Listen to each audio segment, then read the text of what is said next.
Hey Bible readers, I'm Tara Lee Cobble, and I'm your host for the Bible Recap.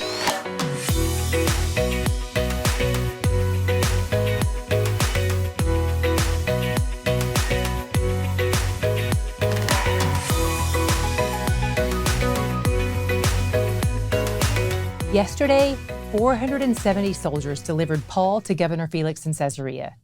Today, we pick up 5 days later when some of the authorities from Jerusalem have come to talk to Felix about Paul. They brought a spokesman/lawyer named Tertullus with them. Tertullus starts off by flattering Felix, then launches into accusing Paul of starting riots and defiling the temple, neither of which he's done. Paul defends himself with the truth.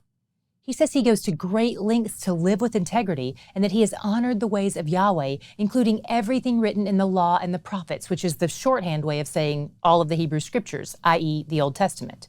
Felix is pretty familiar with first-century Christianity, or the way, as Paul calls it, possibly because he lives in Caesarea among prominent evangelists like Philip. He wants to hear more from Paul, so he tells the people who came down from Jerusalem that he'll make a decision later, and he sends them back home. In the meantime, he tells the soldiers to keep Paul in prison, but to be nice to him. Remember, in this day, prisons aren't required to care for you. Your friends have to do that. And sometimes prison guards even prevent the friends from doing that. Felix keeps calling Paul up to talk to him about the way, but it's never enough for him. He's also kind of hoping Paul is going to pay him a bribe so he can get out of prison. But even here, Paul maintains his integrity, sharing the gospel and obeying the rules. After 2 years, Felix leaves office unexpectedly. History tells us he was kicked out of office because he couldn't keep the peace between the Jews and the Gentiles. So in order to make things less awkward with the Jews, he leaves Paul in prison. Festus takes over after Felix, but even after 2 years, the issue with Paul has not cooled off at all. In fact, this is one of the first things that gets addressed when Festus comes into office. While he's in Jerusalem, the authorities say, "Hey Festus, have your people bring Paul up here so we can deal with this." They want to do it this way because they've hatched another plan to kill Paul along the way. But Festus says, "Nah, you guys can just come back to Caesarea and we'll deal with it there. I've got a few empty seats in my chariot, so you can just hitch a ride back with me."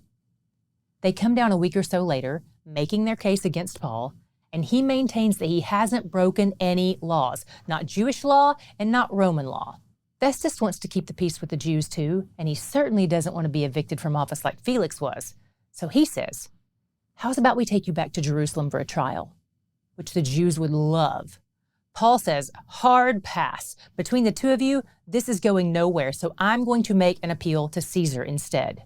As a Roman citizen, Paul is asking to be elevated to a higher court, one that in theory should weigh more in his favor. Festus agrees to his appeal. A few days later, King Herod Agrippa II comes to town.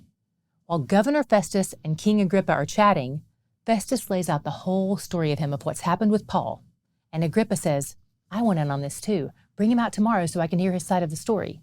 The next day, they bring Paul out in front of Agrippa and some of the prominent leaders in town. And Festus introduces him by basically saying, "Everyone wants this guy to die, but I don't think he's done anything wrong. What should I do?" This all sounds too familiar, doesn't it? Paul opens by asking the king to be patient with him as he tells his story. Let's hope the king isn't sitting on an open third-story window while he talks. Paul tells the story about his days as a persecutor of the church, followed by his conversion. Near the end, Festus interrupts him and tells Paul he's lost his mind.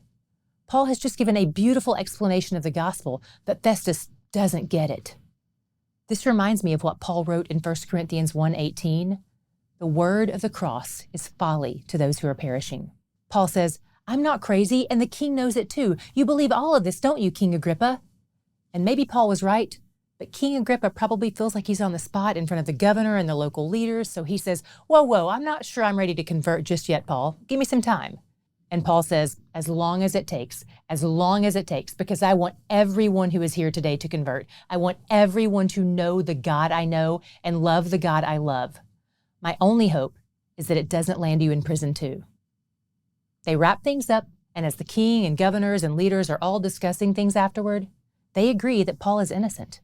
And they say the timing is a shame, because if Paul hadn't appealed to Caesar and King Agrippa had been allowed to decide his case, then he would have been set free. But even in what seems like terrible timing, God is at work. And that's where I saw my God shot today. Even though Paul missed his chance at freedom, God is still directing Paul's steps according to his plan. We'll continue to see that, but even Paul sees it already. Today in 26:22, he said, "To this day, I have had the help that comes from God." Think of all he's been through.